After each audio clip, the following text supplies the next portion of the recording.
All right, Shalom, Islam to all the Moors. Okay, regardless of whatever house or bloodline, nation or tribe you are from. Okay, all Genesis chapter 2, autochthonous Moors, Shalom. Okay, so we are on Pisces. We're going to pick up where we left off from our last presentation, okay? Let me get myself situated. Whew.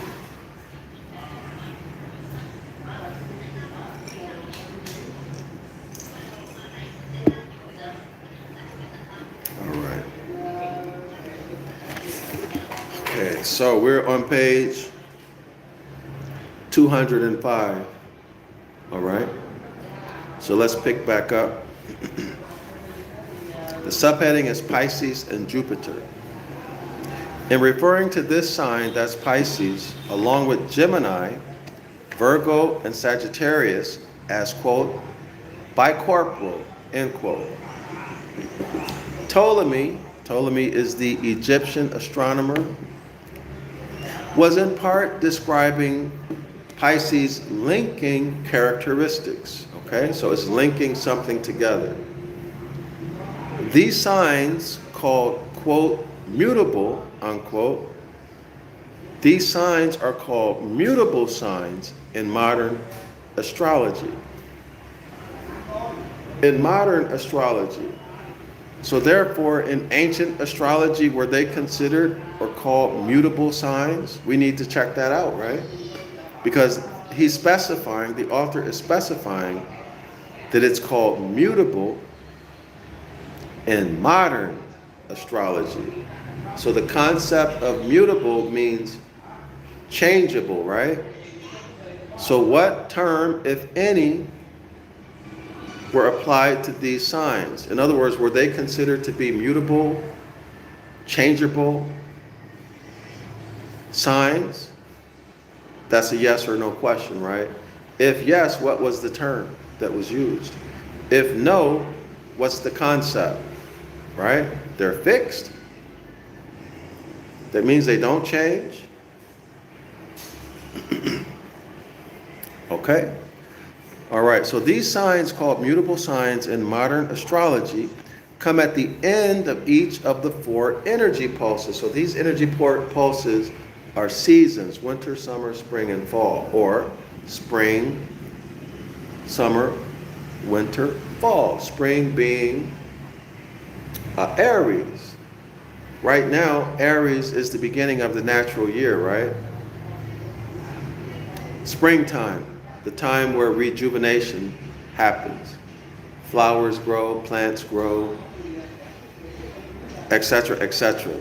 Okay, men and women begin to meet new friends, develop relationships, go on dates in the summer, right? And then get married and have babies, okay? Or have little ones. Seed. Now, our ancient ancestors, as I mentioned, I'm not going to go into this in detail. Watch the video that I did before this one for more information. Also, all of the other ones. Virgo, in ancient times, was the beginning of the year. So that's the covenant of grace. That's the harvest. In other words, you enter into the new year, everything is set up. Everything is there for you. Don't need to do any work. Okay, the harvest is there. Okay, that's equivalent to the House of Yasharala walked into the promised land. Everything was there. They didn't need to do any work. This is the covenant of grace. Deuteronomy 28, verse 1 through 14. You don't need to do any work. Everything is set up before you. Dinner is ready. You don't need to do any labor. Any work is there for you. Y'all see that, the concept?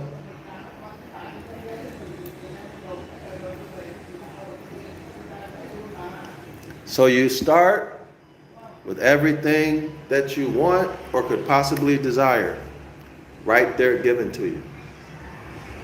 We see this is consistent with birth, right? When we come out of the womb, our ears are there. All of our senses given to us free at birth.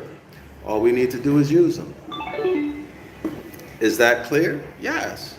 So if you're born and you have a really cruel mother or father, they put a blindfold over your eyes. Okay? The baby's 3 months old, 6 months old. Eyes have always been blinded, covered with the blindfold. Will the baby realize that it has eyes and vision? No. Why? Because it's been hidden from the child, from the baby. It's been hidden from the seed, right? So they will never know. Because from birth, they've never experienced sight. Clear? Okay. But when someone comes and takes off that blindfold, wham! Now they can see. At first, it might hurt, right? Your brain is not used to it. So all of that light hurts. But day by day, the baby's brain adjusts. Okay? And the gift of vision is absolutely astonishing and beautiful. So the pain becomes a pleasure. All right? So it's the same thing with us. We have faculties that we're born with that have been hidden from us. This is Psalms 82:6, the fact that you're your own savior. You can create your own reality. You don't need an external deity. You don't need an external deity. You don't need to pray to anybody. Everything was given at birth for you to create the world you want around you. Clear? That's right. You are a creative entity, a creative man or woman. The hybrids are not. That's been proven time and time again scientifically. We're extremely creative, and they have little to no creativity. There's no comparison between us, as shown by modern science.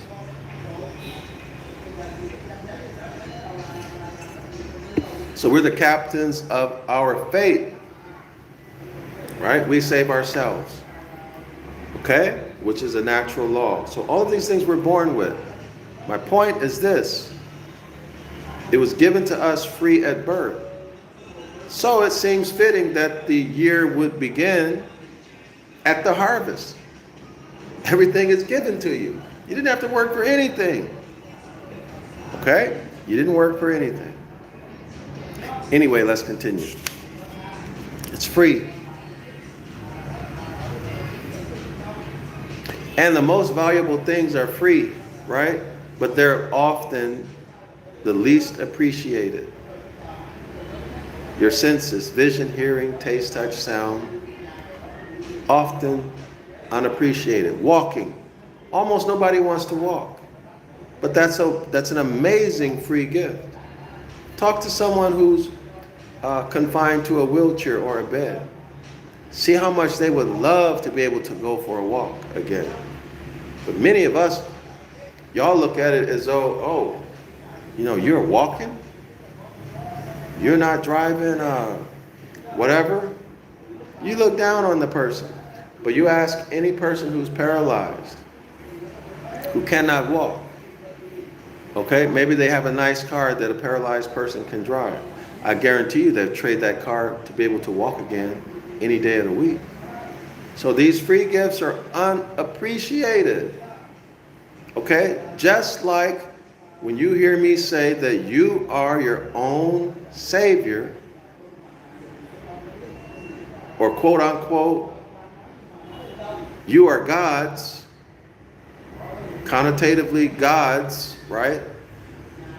Some of y'all get mad and offended and you doubt it. Why? Because you don't appreciate it. Because it's been hidden from you at birth. How has it been hidden? Religion. Religion, social engineering, and your education. It's been hidden from you.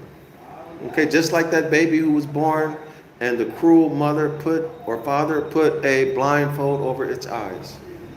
Never knew it has the capacity to see. Okay? Walking around, crawling around blind. And then all of a sudden, someone who has mercy on that child removes the blindfold, boom, they can see. Painful in the beginning. The light, the truth hurts. Painful.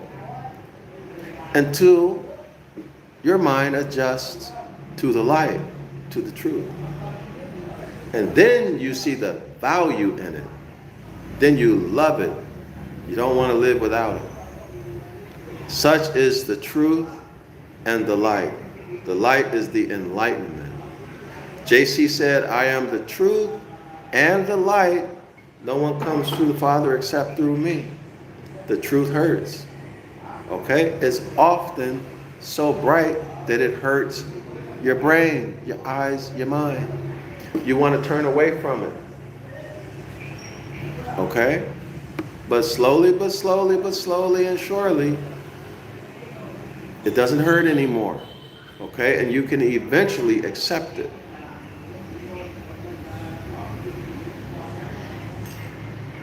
You might want to put that blindfold back on. You might want to stay in religion. You might want to stay in your lifestyle. Why? Because it's comfortable. You block the light. You block it. It's comfortable. So what did you just do? You just killed the Christ. In skull place. This is your skull. You killed the Christ, the truth, and the light inside of your mind, which is your brain. Where's your brain? Inside of your skull. Okay, so that decision to block the light, to reject the truth and the light, that's you killing Christ in skull place. Okay? But anyway, let's continue. I kind of went off on a tangent. I didn't mean to. Let's continue. All right. These signs, called mutable signs in modern astrology, come at the end of each of the 4 energy pulses. That's the end of each of the seasons, okay? Of the solar cycle. All right? That's a year, 365 days. From the point of view of the north, the northern hemisphere. Okay? North America is very unique because we have winter, summer, spring, and fall. Other parts of the world, they have dry season and rainy season, period. Or it's just cold. Freezing cold and cold, like in Europe. Freezing cold and cold. Okay? So let's continue.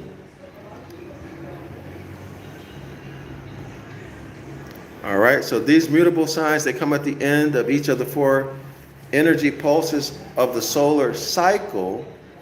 The equinoxes, so the equinoxes, fall and spring equinox. So this is 2 energy cycles, right? Fall and spring. 2 seasons. Summer and winter. That's 4. So 2 plus 2 and 2, that's 4. 4 seasons. The equinoxes and the solstices. And so join one cycle to the next. All right, so what is this saying? Join one cycle to the next. So that means the end of spring is the beginning of summer. The end of summer is the beginning of fall. The end of fall is the beginning of winter. And the end of winter is the beginning of spring.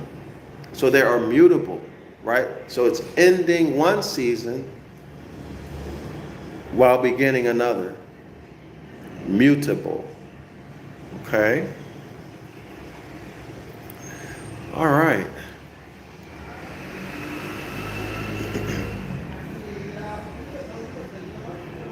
As the energy from one pulse diminishes, in other words, as one season ends, another begins. Okay? So why is this called an energy pulse?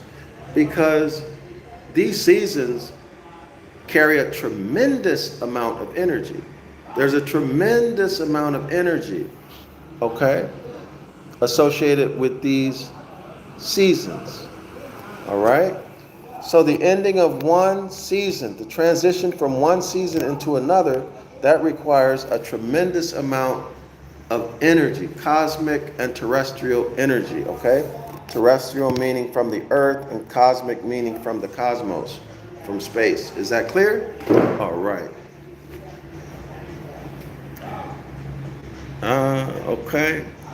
So as energy from one pulse diminishes, the energy of spring is ending, so springtime energy is diminishing. Another one begins to build up. So summer will begin, boom. Just like that, boom, summertime. Okay, spring is diminishing, boom, summer begins. Tremendous amount of energy. Okay? And that boom is going to happen with every season. The signs themselves reflect the duality in their symbols. Okay, duality 2. Gemini the twins, Virgo, the maiden with the sheaf of wheat, Sagittarius the centaur, and Pisces the two fish. See, two means ending one and beginning another. They're in transition. Okay, so transition signs. Such duality inevitably produces a tension that would be a pressure, right? Which all four of these signs symbolize. So what are those four signs again? It is Pisces, Gemini, Virgo, and Pisces, Gemini, Virgo, and Sagittarius. Okay? These are the incorporeal signs, the mutable signs. Okay? All of them produce a tension. They express duality because they're transitional. They occur at the end of the season of one season and the beginning of the next. So let's continue. Such duality inevitably produces a tension which all four of these signs symbolize in one way or another. This is the least in evidence in Virgo and Sagittarius, since the earth of one and the fire of the other give consistency and resolve, qualities wholly lacking in airy Gemini and watery Pisces. So those energies or forces are earth, fire, so earth, terrestrial, the ground, etc. Fire would be heat, sunlight, air, and water. Okay? So let's go back. Okay, so the duality is minimized. There's minimal tension, minimal duality in Virgo and Sagittarius. Why? Since the earth of one and the fire of the other give consistency and resolve. So there's not a big difference between the earth and the fire. Okay? Those energies, earth and sunlight. Okay? Since the earth of one and the fire of the other give consistency and resolve. All right, consistency and resolve. Willpower, right? Dedication. You are consistent. That means you do it even when you don't want to. And you're dedicated. Well, that's the formula for success, isn't it?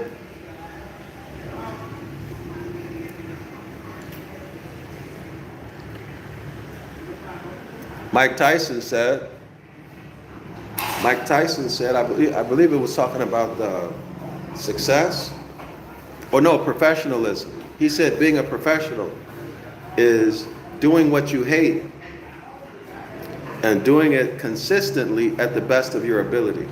That's what a professional is. And I would agree with him on that.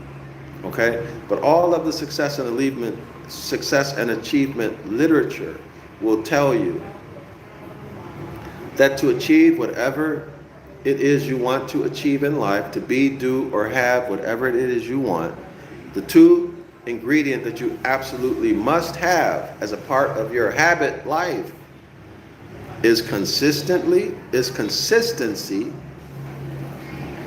and dedication. You do it day in, day out, when other people are sleeping, when they're not working, you're working. Hopefully your work is your play. All right? So you're dedicated. Doesn't matter what happens around you. What falls apart, what gets built up. You got money or you don't have money. Your woman stays with you or she leaves you. No matter what happens, good, bad, and ugly, you're going to what? Keep working at your goals. Keep doing your action steps. Everything, day in and day out, regardless of what happens around you. The world can be falling apart, but you're still plugging in there day after day after day, dedicated. Hard work and dedication, as Floyd Mayweather says. Okay? So let's continue.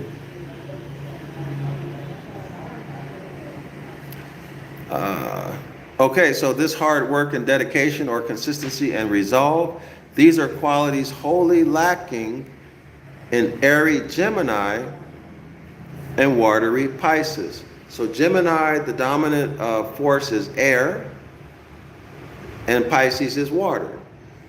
Okay? These latter two, that's Gemini and Pisces, have much in common as their glyphs show. So let me show the glyphs.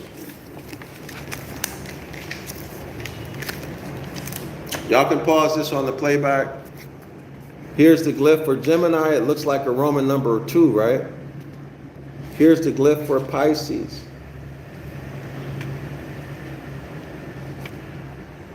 Can y'all see it? Okay, y'all can pause that and study it if you want on the playback. The latter two, that is Gemini and Pisces, Gemini being air and Pisces water, have much in common, okay, as their glyphs show. Okay, so you see with Pisces, it was a Roman numeral or what looks like Roman numerals or 2 columns. And with Pisces, it looks like a C facing this way and a C facing that way with the bar in the middle. So you still have two lines, right? With Pisces, it's going this way. With Gemini, you have the 2 vertical lines.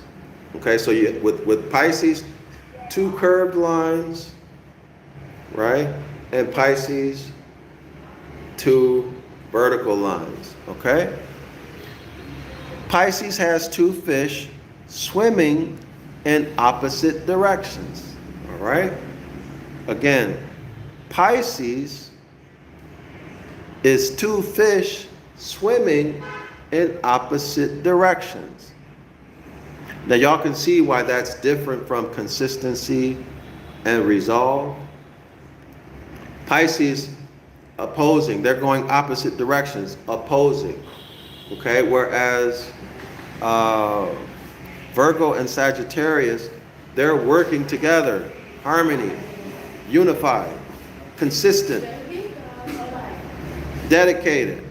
So if 2 things are going in opposite directions, they're not dedicated to working. Everybody's doing their own thing, going your own way, opposite ways, right? So let's continue. Gemini Pisces, rather. Where was I? Okay. These latter two have much in common, as their glyphs show. Gemini has two parallel poles, separate but joined at the top and bottom.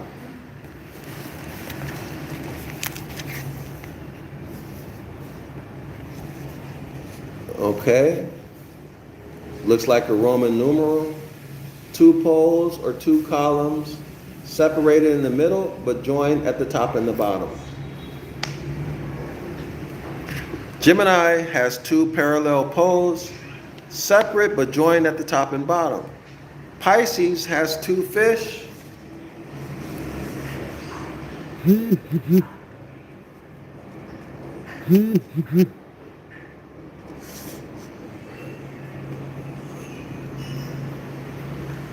Pisces has two fish swimming in opposite directions,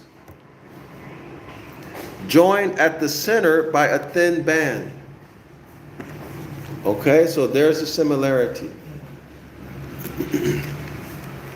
There's the similarity. Okay? So think of it this way. This is a thought I just had. Gemini, two poles, two columns, joined at the head and at the foot or at the bottom. Okay, but the heart, which is in the, let's say the two columns, the heart, for example, they're not joined. The two columns have their own heart, separate heart, but they're joined at the top, the head, and the feet. Okay? Conflicting what? Conflicting desires of the heart, but they're joined at the head. Joined at the feet, but conflicting desires of the heart. Separate physical hearts. Think about it that way. Okay? So there's going to be a lack of unity in that with Pisces and Gemini. Clear? Okay. This is just my conception of it. Y'all might come up with something else. All right? So next paragraph. In psychological terms, duality can become duplicity. So there you go. All right? You say one thing and you mean another. Hypocrite, leading a double life. To your friends and in public you present as a very nice, caring person. But at home, you terrorize your woman, your kinfolk in the house. You're a terrible person. But outside in the street, you make everybody think that you're this wonderful, great person. Clear? All right. In psychological terms, duality can become duplicity, and this for Manilius characterized by the Piscean type. All right, so Pisces people can be duplicitous or hypocrites. Okay? Two-faced, all of that. As we might expect, he, meaning Manilius, tells us that the Pisces type, or that the Piscean, Ginger, Jimmy, Junior, hi, how are you? How are you doing? I'm fine, Ginger Jimmy. Thanks for asking. How are you? Thanks for making me laugh. I appreciate that. Okay, so let's continue. As we might expect, he tells us that the Piscean, or the Pisces man or woman, Ginger Jimmy writes, I'm good. Excellent. Excellent. Happy to hear that. Okay, as we might expect, he tells us that the Pisces man or woman makes a good fisherman whose skills enable him to sweep smooth seas with nets, to drag the sand, and draw the leaping captives to the land. So how are we to understand this? JC said he is what? A fisherman. He said that he would make his apostles fishers of men. Fishermen. Fishermen. Clear? So this is a double meaning. It's duplistic, right? Dual. Fisherman that goes out in the ocean and he catches fish. He drops the net. He catches fish, crabs, eel, octopus, whatever he's catching and selling, right? But JC said he would make his apostles fishers of men.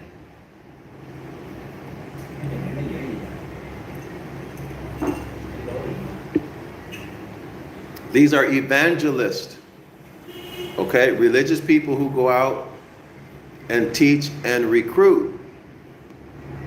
They participate in the indoctrination process, sincerely or insincerely. Okay, scholars? Sincerely or insincerely.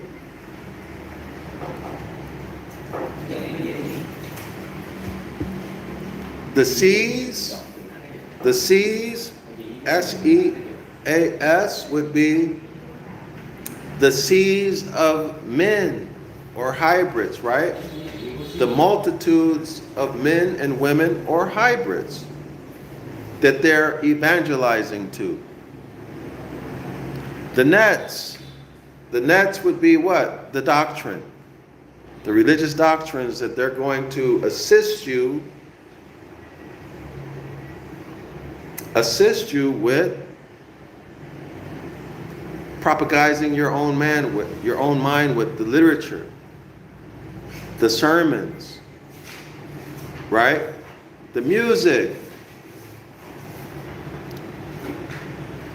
the hymns. So what are we going to call this? These are spells, the prayers, the incantations, the invoke. What's the proper form of invocations? The invocations, right? Calling out the deity's name, calling on the deity, praying to the deity, listening to the music, singing the music, participating in the prayers, reading the spells, reading the sermons. All of this is spells, spelling, charms, amulets like a cross. Other objects used in the rituals and service to a deity in Christianity, Islam, whatever religion, okay? So this is the net. The net does what? Captures your mind. Most of us are caught in that net at birth. We become religious, and atheism is a religion also. Atheism is also a religion. And we get that from birth, usually from our mother or father, right? Or family, community. This is the net. What's another net? A net is anything that's going to take you out of your proper status, right? Any trick that you're aware of or unaware of. Okay, a net could be a man or a woman that you're chasing. And you know that being with her or him, you need to be what? You need to be, let's say, in some religion.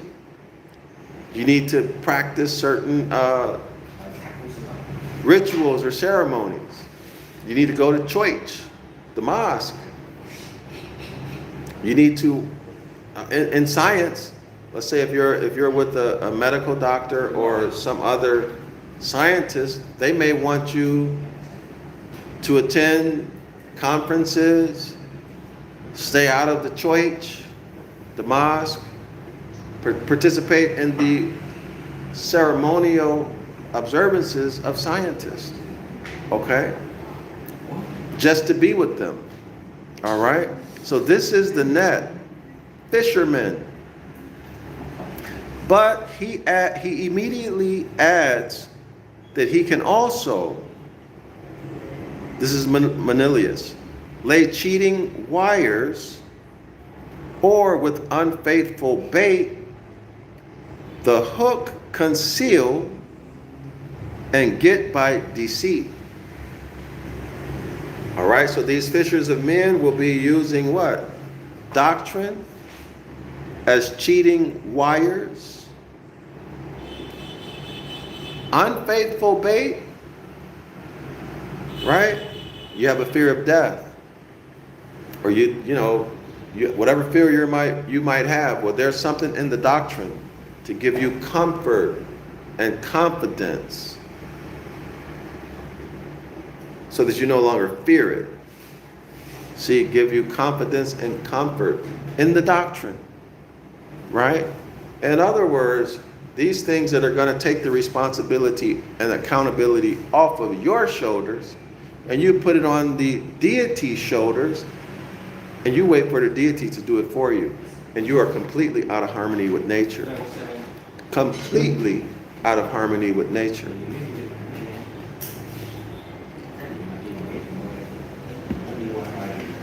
Clear? The hook. Concealed. Yeah, the hook. Like Dave Chappelle said. Like Dave Chappelle said. Like a fancy car, right? The fancy car is the bait for a woman, right? She sees you in the fancy car, right? She wants to talk to you. What did he say? Gotcha, you know what, right? You know what he said. When she gets in the car, gotcha.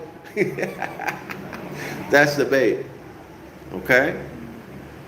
The hook, the hidden hook. That's usually going to be something that you don't want to do for yourself because you're afraid of it. And the doctrine is teaching you that the deity will make it all right.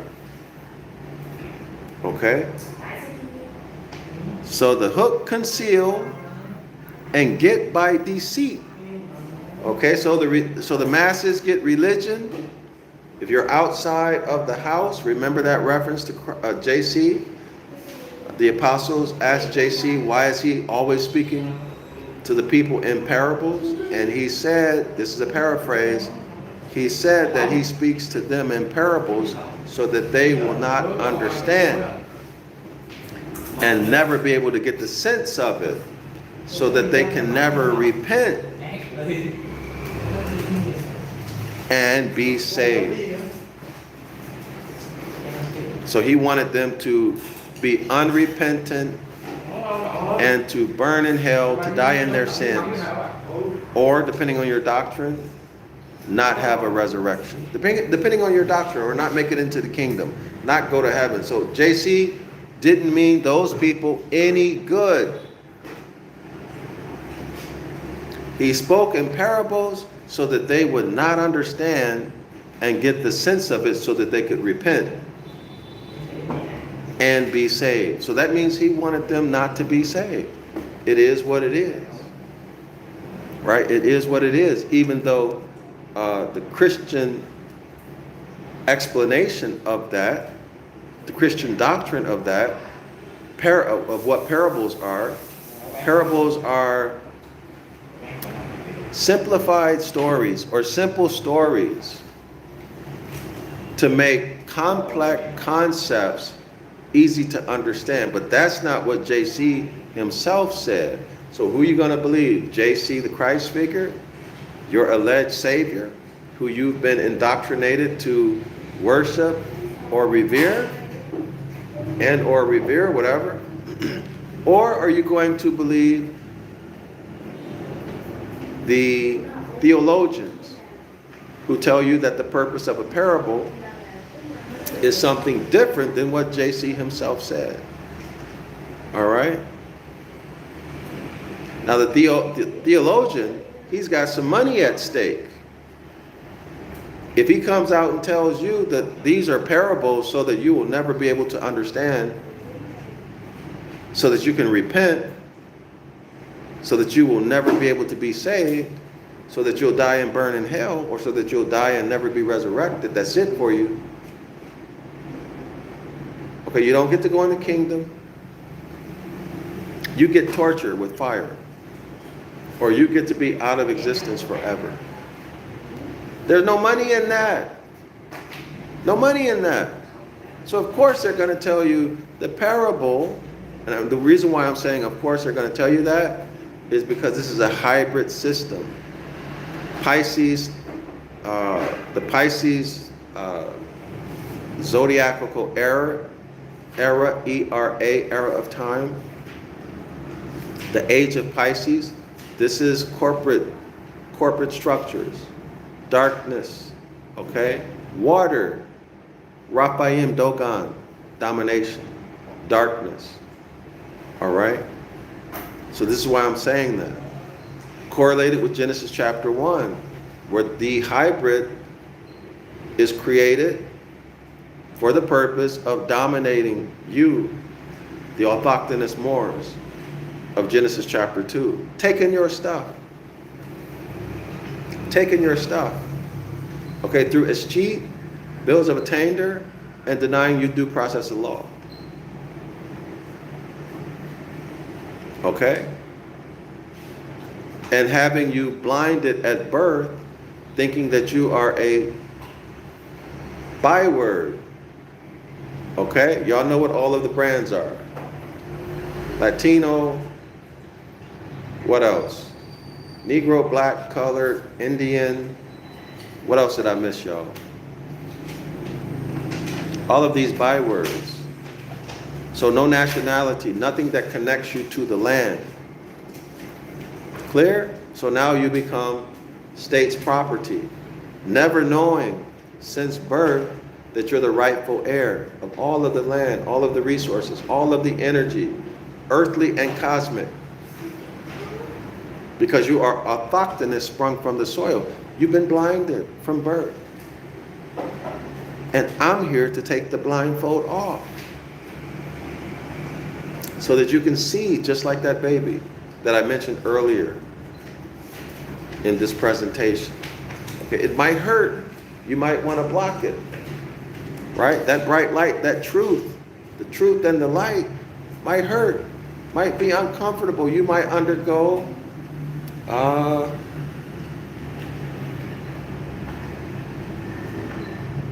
cognitive dissonance. You might undergo cognitive dissonance, mild or extreme. You might not want to hear from me again, but I guarantee you, in a couple years, you'll come back and you'll thank me. Many people have. Secretly.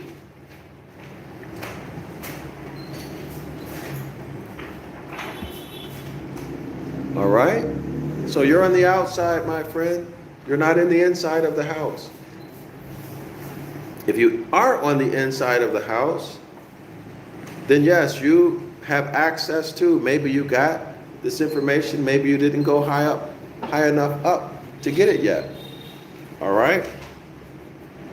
But the indications from the secret Gospel of Mark, which was omitted, is that initiation into that club, entering into the house, requires homosexual act. JC himself did it.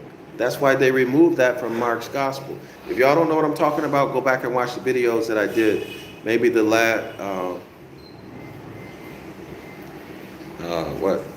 in Sagittarius.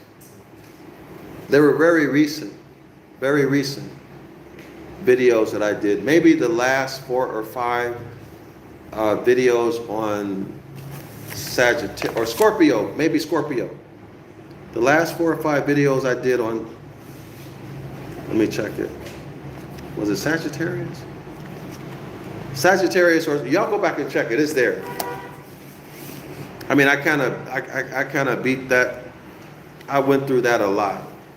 So go back and check it. It's the last 4 or 5 videos of Scorpio or Sagittarius. I think it's Scorpio. Go back and watch the last 4 or 5 videos of Scorpio if you want to know more about the parables, the inner house, and those on the outside. All right? And the secret book of the Gospels that was removed. Now I'm curious. Sometimes my curiosity gets the best of me, y'all. Let's see. Maybe it was, yeah, it was Scorpio. Wait.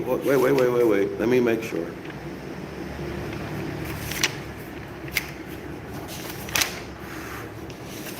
Let me make sure. Maybe it wasn't Scorpio. Let me check it. Is one or the other?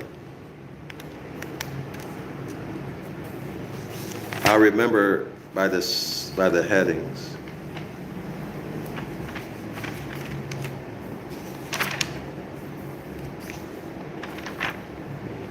Y'all go check it. I want to move on. And I don't remember which video it was. Let me see. William Dose. It was Sagittarius. Thank you, William Dose. I appreciate that. So it was Sagittarius, scholars. Go back and check the last 4 or 5 videos of Sagittarius, and you'll get all of that. Also, go read it in the Devil's Pulpit. Okay, the link to the free PDF is in the description area of this video. So let's continue. So suspicious of Pisces is he that's Millennius is suspicious of Pisces people.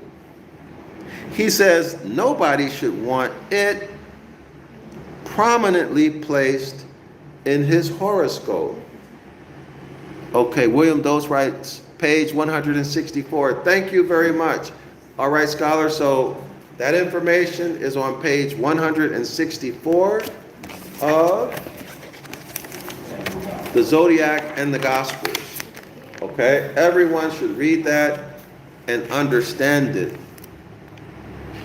Okay, you should read it and understand it. You should know what you are involved in.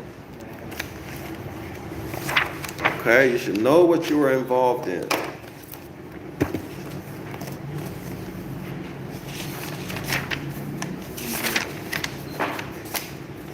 All right. So we have another quote, some more literature. Let's get into it. So suspicious of Pisces is he that, he says, nobody should want it, that's Pisces, prominently placed in his horoscope. So if you have prominent Pisces prominently in your horoscope or in your birth chart, sounds like that's problematic. Okay, but let's read. But could I rule? Could I the fates design? The fates, right? Fate. The rising fishes near should govern mine. They give a hateful, prattling, railing tongue.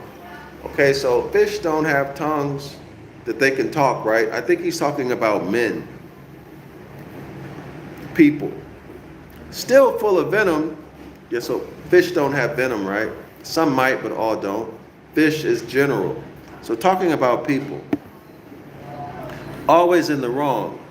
That blow up jealousies, definitely talking about people. So these people, the tongue is a reference to they talking trash. Degrading people, defaming people. Jealousy, envy, want to destroy you, want to turn people against you.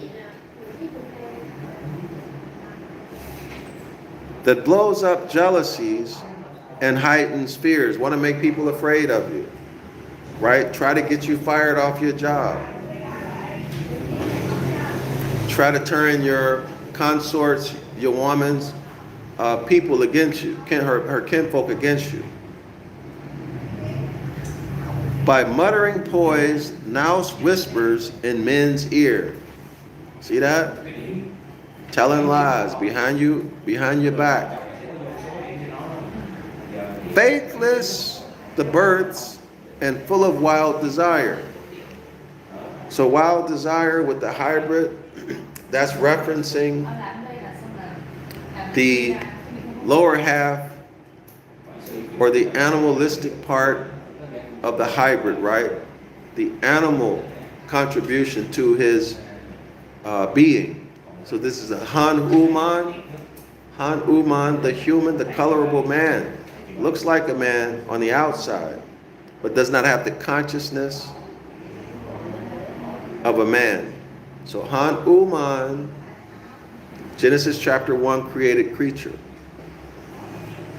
Man, Genesis chapter 2, the autochthonous, rightful owner and heir of the planet and all its energy and resources.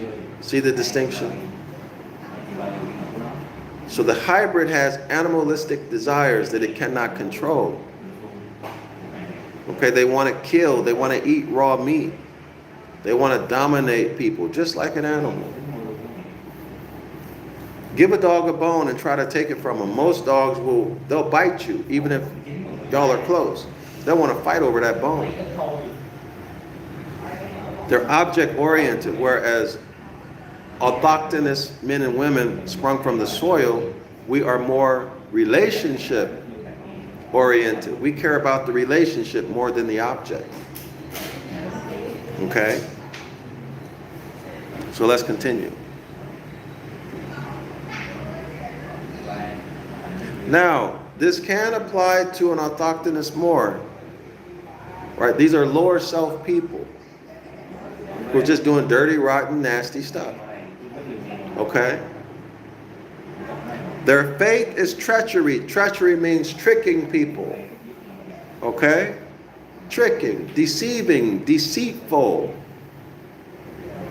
people. Deceptive, Decepticons. All right? Smile in your face and stab you in the back. All right? Pretend to be your friend. Pretend to care about you, but when your back is turned, they're doing everything they can to destroy your reputation and to destroy opportunities. For example, your father or your mother, who's envious and jealous of you, may go and trash you to your friend. Do a smear campaign to all your siblings, your brothers and sisters. Tell them all kind of bad, terrible things about you. Why? To turn them against you.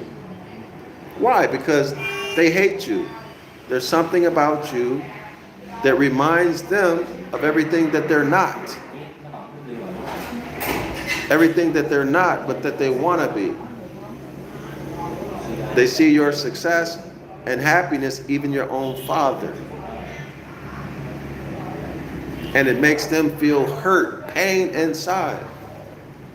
And so they're going to, this is the behavior of a narcissist. They're actively doing things behind your back to destroy you, to harm you, to injure you. And they're disgracing you to your other kinfolk, your brothers and your sisters, your cousins, your aunts, your uncles, your friends. They're disgracing you behind your back. Why? Because when they succeed at destroying you, or if you catch them, if you become aware of their betrayal and deceit, you don't have anybody to turn to. Okay? All they care about is how they look. So now they've disgraced you, ruined your reputation. Who's going to believe you? They might not even want you around them. Why? Because they trust your father, they trust your mother. Y'all see how a narcissist works? And then your siblings believe your father or your mother. And you have no relationship with them. They all betray you, turn your back on them. Turn their back on you. Right? They may even do what? They may even begin to participate in your demise, thinking they're helping your father or their mother. Okay? Not knowing that the father or the mother has lied on you and has been lying on you and using them to punish and destroy you. Because in their mind, they don't think that their parent would do that. Or maybe they've seen it and they know it, but they cannot accept it. Or they're afraid to acknowledge it. So they go, or maybe they need money or support from the father or mother who's doing the injury to you. But they go along with the program. Right? This is what they do. Treachery within your house, within your tribe. All right? And some of y'all who are listening and watching this may be the ones who are doing this dirty, rotten, deceitful stuff. Y'all might be narcissists. And let me lay this on you. Many of these popular YouTube personalities and TV personalities are narcissists, very high on the spectrum. All right? They don't give a damn about you. Brother, sister, mother, father, relationship does not matter. All they want is attention. They want to be the focus of attention. All right? So Pisces, their faith is treachery. And their land is fire. That's right. Any place where they're at, it's going to catch on fire. Destruction. They're going to destroy it. Hopefully y'all have the strength and the independence and the self-love, enough self-love and enough determination to be able to survive these type of narcissistic people and family structures. I've found that the best way to deal with these kind of people and family structures is to cut them completely off. Bye-bye. No contact, no email, no phone call, no nothing. Nothing. I'm gone. No argument. I don't want to hear it. No, I don't want to hear whatever it is you have to say. Whether you are the narcissist or what they call the flying monkey, right? The brother, the sister, the uncle, the aunt, the friend who the narcissist uses to manipulate you, find out information. Where are you, right? Where do you live at now? Where are you working at now? Who are your friends? Find this information out, and then they're going to go repeat the whole process. They're going to go slander you, libel you, disgrace you, tell people about how bad of a person you are. And it's coming from your own father or mother. So people are very likely to believe it, right? Who's going to talk like that about their own child? This is what people are thinking. But anyway, let's move on. Page 206.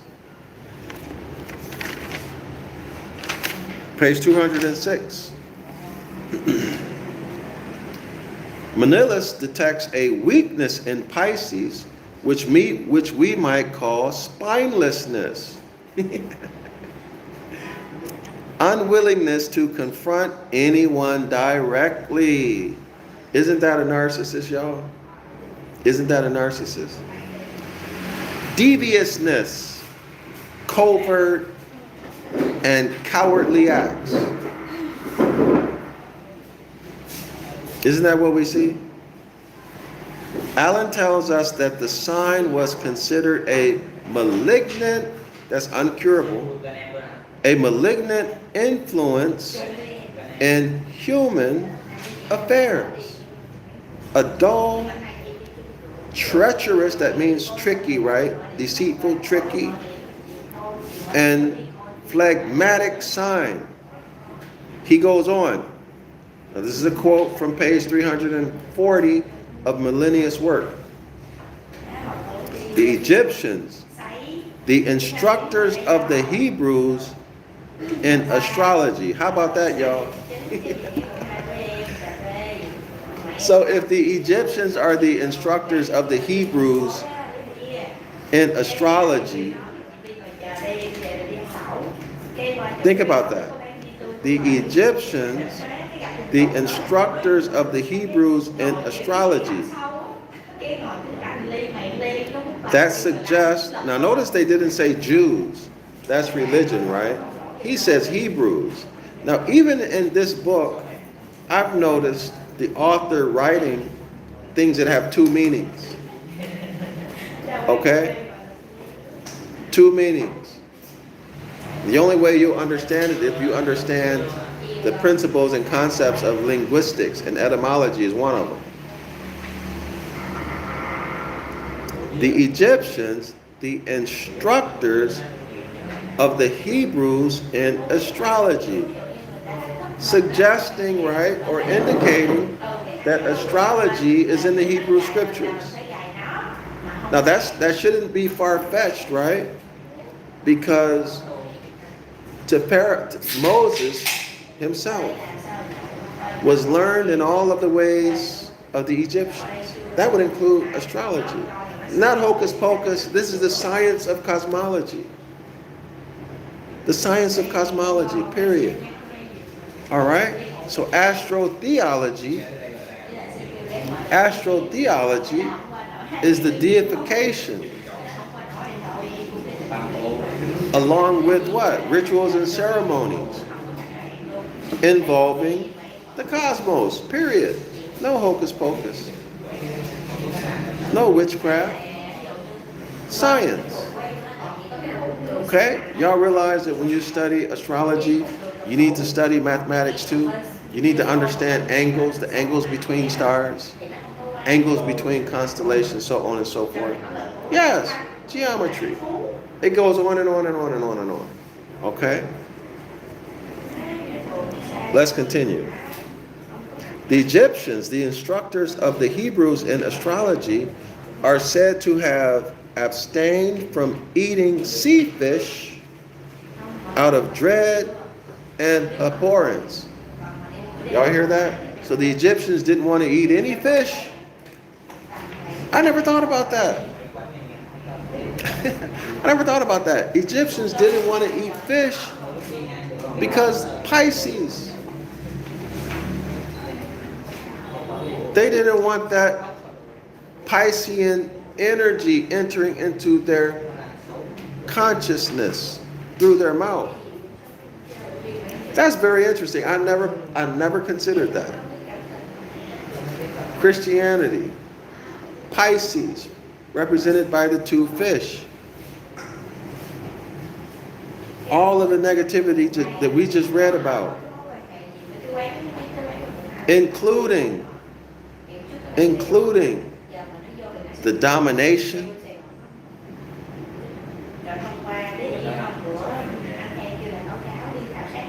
all of the bad things associated with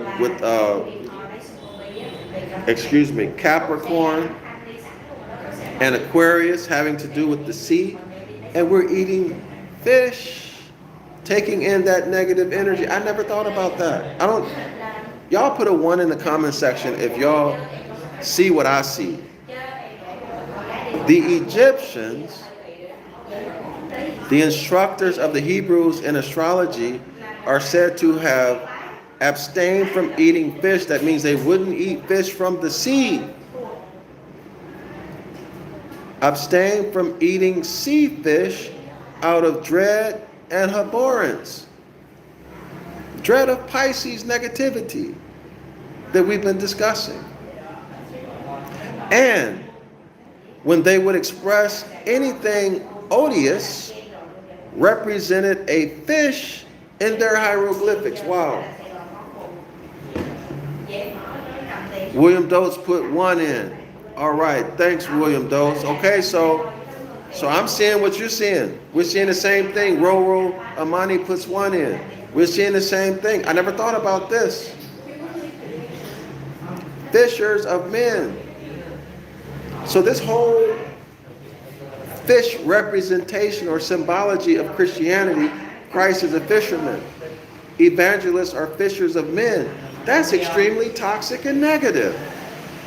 They're telling us in the language. I never saw the association until now.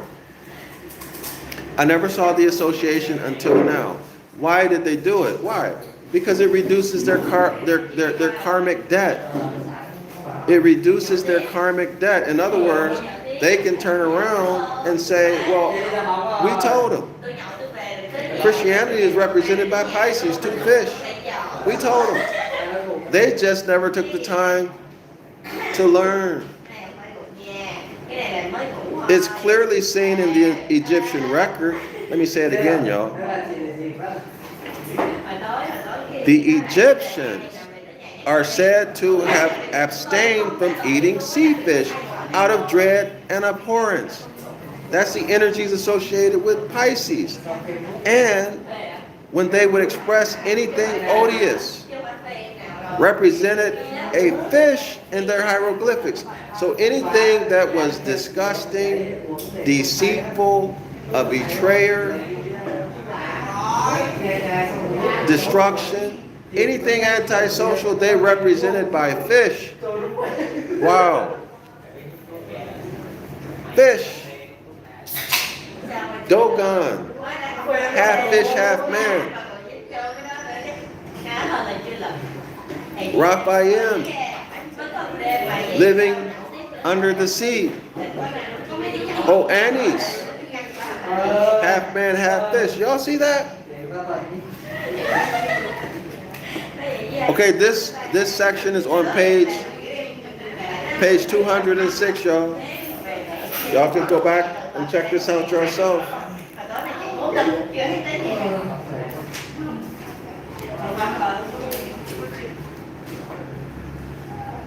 (206). It's right here, where my finger is. This paragraph right here. Okay, right here is where you'll find it. Download the free PDF. The link is in the description area of this video. Okay. So, of course, the Egyptians are Genesis chapter 2 autochthonous Moors, right? So the record is preserved for us. That's incredible. The funny thing is that in Asia, fish are considered lucky. Now, I understand why they're considered lucky. Because these deities can make you lucky, right? They can make you lucky, but they can also destroy you once you invite them in. Lucky is the sweet talk in the relationship, right? Once they get what they want, that's when and some of, they have different personalities. Some of them love turmoil and strife. Some of them like to exterminate people. Some of them, they like alcohol and drugs.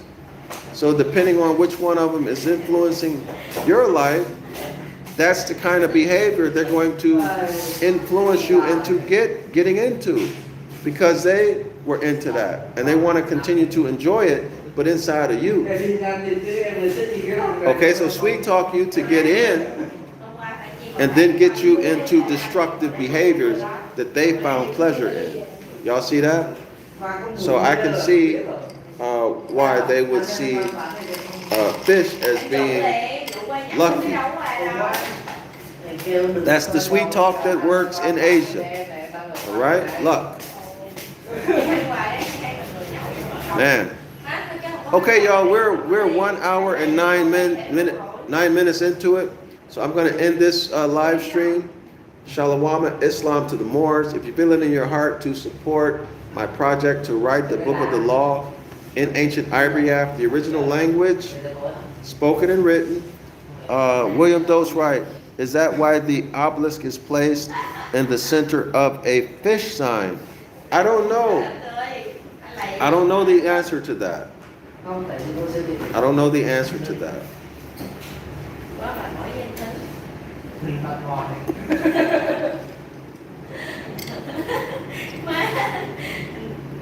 But I would like to know, if you find out, if you would share it with me. That's very curious, because according to Manilius, on page 340, the fish is abhorrent, very negative. They didn't want anything to do with a fish. At least it's not eating it. Okay?